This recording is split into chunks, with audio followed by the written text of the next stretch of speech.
Hello students, अस्सलाम वालेकुम। तो आज हम फर्स्ट ईयर केमिस्ट्री का लेक्चर नंबर 2 लेकर आए और पहले लेक्चर में हमने आपको मॉलिक्यूलर फार्मूला और एम्पेरिकल फार्मूला के बारे में बताया था क्या होता है, और एम्पेरिकल फार्मूला के न्यूमेरिकल बड़े इंपॉर्टेंट होते हैं ये भी बताया था कि पेपर में आते हैं, लाजमी आपके पेपर में आते हैं।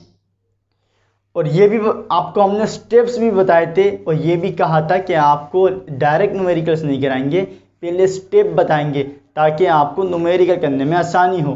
तो स्टेप बता दिए थे, आज न्यूमेरिकल स्टार्ट करेंगे। और याद रखिएगा हम सिर्फ गिनती के आज जो हम करेंगे ये पहली कैटेगरी के न्यूमेरिकल करेंगे और आपको बताएंगे कि इसमें क्या क्या आता है। हम सिर्फ ज़्यादा से ज़्यादा जो है हर कैटेगरी के 2 न्यूमेरिकल्स करेंगे, ज़्यादा से ज़्यादा, वरना एक ही न्यूमेरिकल करेंगे, हो सकता है एक ही करें, या अगर ज़रूरत पड़ी तो हम आपका 10 ईयर में से कोई एक ऐसा न्यूमेरिकल करा देंगे जो बड़ा इंपॉर्टेंट हो, मतलब थोड़ा सा मुश्किल हो, थोड़ा टिपिकल हो, ताकि आपको वो जब आप वो कर लेंगे तो बाकी सारे करना आपके लिए आसान होंगे। वैसे आसान न्यूमेरिकल होते हैं, लेकिन स्टार्ट करते हैं तो हम सिर्फ गिनती के 2 ही न्यूमेरिकल्स करेंगे। ये न्यूमेरिकल करने के बाद आपके पास जो 10 ईयर है, 10 ईयर में से आप न्यूमेरिकल्स की प्रैक्टिस कीजिएगा, एम्पेरिकल फार्मूला और मॉलिक्यूलर फार्मूला कैसे मालूम करते हैं, ताकि आपको आपकी प्रैक्टिस हो और आप आगे भी कर सकें। तो स्टार्ट करते हैं। ये सवाल मैंने आपके पास एक लिख दिया है, ये सवाल जो है आपके पास एक लिखा हुआ है। A compound contains 83% carbon and 17% hydrogen, it's molecular mass is 58, find the molecular and empirical formula. आसान न्यूमेरिकल है और आपको स्टेप बता दें, स्टेप तरह रिवाइज कर लीजिएगा। स्टेप बताने का मकसद ही यही था कि न्यूमेरिकल जब आप करें तो आपको बड़ा आसान लगे। अब ये जो पहली कैटेगरी हम जो करने जा रहे हैं, देखिए इसमें होगा ये कि सवाल में आपको डायरेक्ट वो परसेंटेज से बात करेगा, परसेंटेज दे देगा कि भाई ये इतना, इसमें इतनी परसेंटेज है, कंपाउंड में इतनी इतनी परसेंटेज है, तब तो बड़ा आसान होता है। और स्टेप में देखिए जो परसेंटेज निकालने से पहले के स्टेप है उनसे हमारा कोई लेना देना है नहीं ऐसे सवालों में, जिसमें डायरेक्ट परसेंटेज दे दे। हमें परसेंटेज के बाद से काम शुरू करना है, क्योंकि परसेंटेज दी है और स्टेप में परसेंटेज के बाद क्या निकालते हैं हमें वहां से काम शुरू करना है। अगर परसेंटेज ना देता मास तो जो हमारा जो पहले के स्टेप है वहां से शुरू करते हैं, लेकिन स्टेप में जहां पर परसेंटेज है परसेंटेज के बाद से स्टार्ट करेंगे, क्योंकि डायरेक्ट इसने भाई पहले ही से ही परसेंटेज दे दी है। तो डेटा की बात करें, डेटा की बात करें तो मॉलिक्यूलर मास उसने दिया हुआ है, कंपाउंड है, मॉलिक्यूलर मास उसने दिया है। परसेंटेज ऑफ कार्बन दी है 83, परसेंटेज ऑफ हाइड्रोजन दी है 17। एम्पेरिकल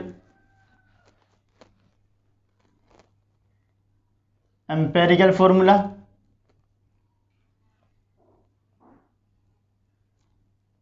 एम्पेरिकल फॉर्मूला मालूम करना है और मॉलिक्यूलर फॉर्मूला मालूम करना है।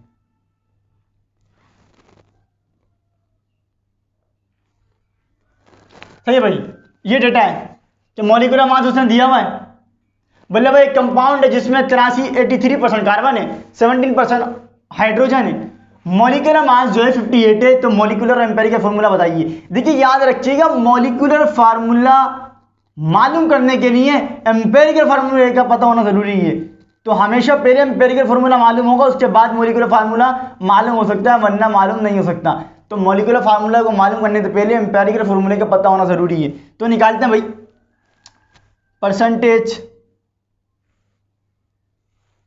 कार्बन हाइड्रोजन,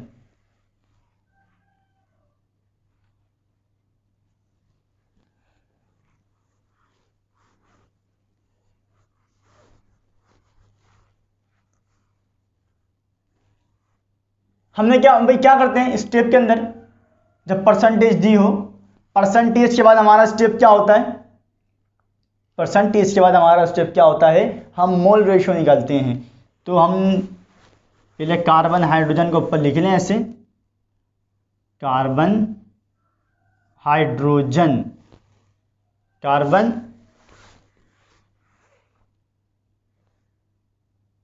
और हाइड्रोजन, परसेंटेज कार्बन की कितनी है 83, हाइड्रोजन की 17। परसेंटेज के बाद क्या निकालते हैं, mole ratio. Mole ratio side में हमने लिखा भाई, मोल रेशो निकाल लें। और मोल रेशो कैसे निकालते हैं ये भी बताया था कि परसेंटेज को एटॉमिक मास से डिवाइड कराते हैं। तो 83 को डिवाइड कराएंगे कार्बन का एटॉमिक मास 12, 17 को डिवाइड कराएंगे परसेंटेज को हाइड्रोजन का एटॉमिक मास 1। उसके बाद क्या निकालते हैं, पहले तो उसको कैलकुलेट कीजिए कितना आंसर आया। जब 83 को 12 से डिवाइड कराएंगे 6.91 आपका आंसर आएगा, और 17 का 1 से डिवाइड करेंगे तो 17 आंसर आएगा। उसके बाद क्या निकालते हैं, सिंपल मोल रेशो। सिंपल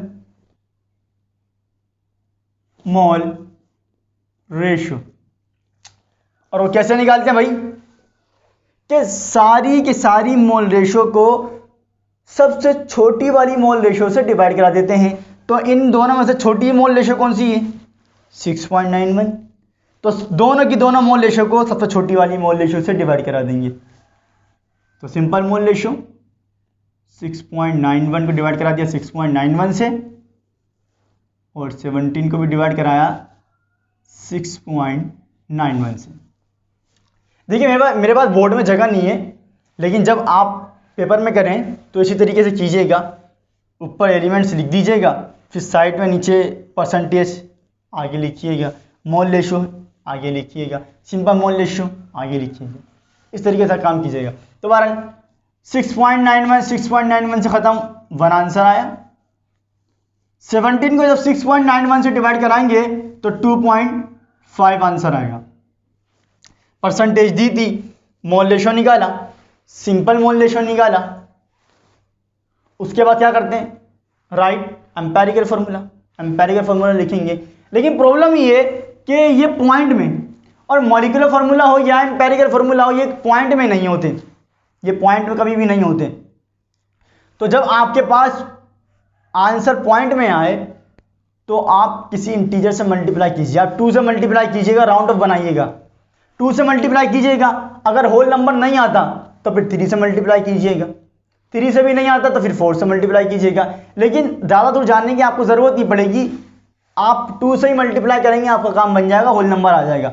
या नहीं आता तो ज़्यादा से ज़्यादा 3 से मल्टीप्लाई करेंगे, आपका होल नंबर आ जाएगा। तो अभी हम यहाँ पर 2 से मल्टीप्लाई करेंगे दोनों को, अगर एक को मल्टीप्लाई करें, अगर एक का आंसर पॉइंट में है, दूसरा होल नंबर है, तो दूसरे को भी उसी इंटीजर से मल्टीप्लाई करेंगे, जो पॉइंट वाले को मल्टीप्लाई करेंगे। जैसे 2.5 है और हमें होल नंबर चाहिए, तो हम क्या करेंगे, पहले 2 से मल्टीप्लाई कर चेक करते हैं। 1 मल्टीप्लाई बाई 2, इसको भी वो 2 से मल्टीप्लाई किया, 2.5 मल्टीप्लाई बाई 2, 1 मल्टीप्लाई बाई 2 2, और उसको मल्टीप्लाई किया 2.5 को 2 से मल्टीप्लाई करेंगे 5, आ गया होल नंबर दोनों। अगर एक को किसी इंटीजर से मल्टीप्लाई करेंगे, दूसरे वाले को भी करेंगे। तो अब क्या करना है, राइट एम्पेरिकल फार्मूला। तो एम्पेरिकल फार्मूला लिख लीजिए। एम्पेरिकल फार्मूला क्या है कंपाउंड का, एम्पेरिकल फार्मूला क्या है, जो कंपाउंड आपको दिया है उसने C2H5। कंपाउंड में 2 ही एलिमेंट है ना, कार्बन और हाइड्रोजन। तो एम्पेरिकल फार्मूला क्या है, 2 और हाइड्रोजन 5, C2H5 एम्पेरिकल फार्मूला। अब मॉलिक्यूलर फार्मूला भी मालूम करना है, तो याद रखिएगा मॉलिक्यूलर फार्मूला कैसे मालूम करते हैं, उसका एक फार्मूला है। मॉलिक्यूलर फार्मूला मालूम करने का एक फार्मूला होता है कि आप एम्पेरिकल फार्मूले को n से जो है मल्टीप्लाई कर देते हो। एम्पेरिकल फार्मूले को n से मल्टीप्लाई कर देते हो, एक n कोई इंटीजर होता है। तो n कैसे निकालते, ये आप नोट कर लीजिए ताकि हम पहले बाद में करें। मॉलिक्यूलर फार्मूला क्या होता है, मॉलिक्यूलर फार्मूला मालूम करने का एम्पेरिकल फार्मूला को n से मल्टीप्लाई कर देते हैं। इसीलिए मैंने आपको कहा था कि मॉलिक्यूलर फार्मूला मालूम करने के लिए एम्पेरिकल फार्मूले का मालूम होना जरूरी है। तो जब एम्पेरिकल फार्मूला मालूम हो गया, n से मल्टीप्लाई कर देना। और n कैसे निकालते हैं, बड़ा आसान है, एन कैसे निकालते हैं, बहुत आसान है। एन निकालते हैं मॉलिक्यूलर मास को,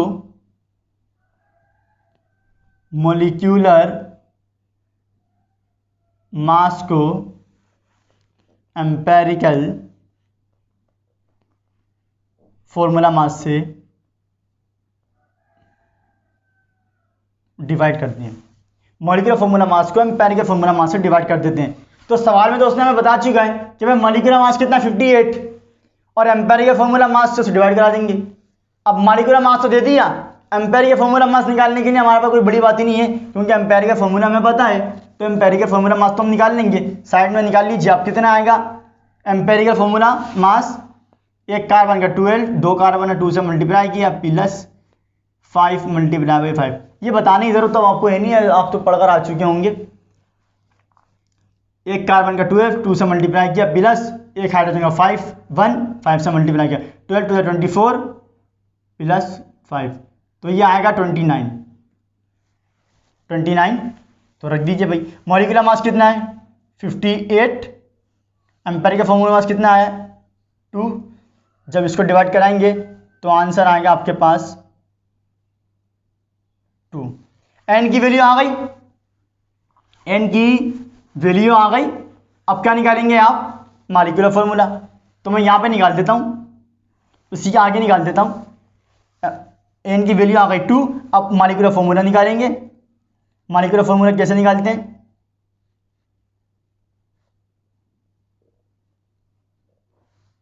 मॉलिक्यूलर फॉर्मूला कैसे निकालते हैं, एम्पेरिकल फॉर्मूले को एन से मल्टीप्लाई कर देते हैं। एम्पेरिकल फॉर्मूला क्या है भाई, C2H5 और एन से मल्टीप्लाई करते हैं। एन कितना है 2, अंदर मल्टीप्लाई कर देंगे 2 को, 2 2 ज़ा 4, 2 5 ज़ा 10। तो ये है आपका मॉलिक्यूलर फॉर्मूला।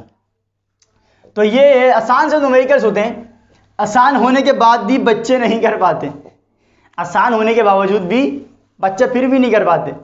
तो बहरहाल ये थोड़ा टिपी थोड़ा देखिए, आप भी प्रैक्टिस पे डिपेंड करता है। तो ये आप बड़े आसान, ये तो हमने आज जो हमने कैटेगरी करी है तो बहुत ही आसान है। डायरेक्ट आपसे परसेंटेज देता है, परसेंटेज के बाद काम करना बड़ा आसान होता है। अब एक न्यूमेरिकल जो अगले लेक्चर में हम एक न्यूमेरिकल करेंगे, कोई 10 ईयर से करा देंगे, उसके बाद हम इस कैटेगरी को ख़त्म कर देंगे। उसके बाद एक नई कैटेगरी का न्यूमेरिकल कराएंगे कि उसमें किस टाइप के न्यूमेरिकल्स आते हैं, क्या क्या करना होता है। तो वो थोड़ा सा दो डिफरेंट होते हैं। तो ये तो बड़ा आसान होते हैं और अगर पेपर में अक्सर पेपर में आते भी हैं, तो बहुत ही आसान न्यूमेरिकल है। बस प्रैक्टिस कीजिएगा इसको देखने के बाद, और 10 ईयर के सारे न्यूमेरिकल्स कीजिएगा कि जिसमें परसेंटेज दी हो, और आप बाकी खुद ही कर सकते हैं। दोबारा जहाँ भी आप जाते हैं, जो किताब आपके पास मौजूद है, कोई सी प्रैक्टिस बुक मौजूद है, या कहीं पर भी जाते हैं, तो वहाँ आपके पास अगर प्रैक्टिस न्यूमेरिकल्स मौजूद हैं, तो वहाँ आप देखिएगा कौन से न्यूमेरिकल जिसमें परसेंटेज आपको दी हुई है, आप न्यूमेरिकल इंशाल्लाह खुद कर लेंगे। तरीका आपको समझा दिया है और स्टेप भी पहले बता दिए थे, तो उम्मीद है कि आपको जो है आप अच्छा समझ में आया होगा। बाकी अगला न्यूमेरिकल करेंगे, इसको लाजमी देखिए, कुछ समझ में ना आए तो कमेंट में पूछ लीजिए। पढ़ाई करते रहिए। अल्लाह हाफिज़।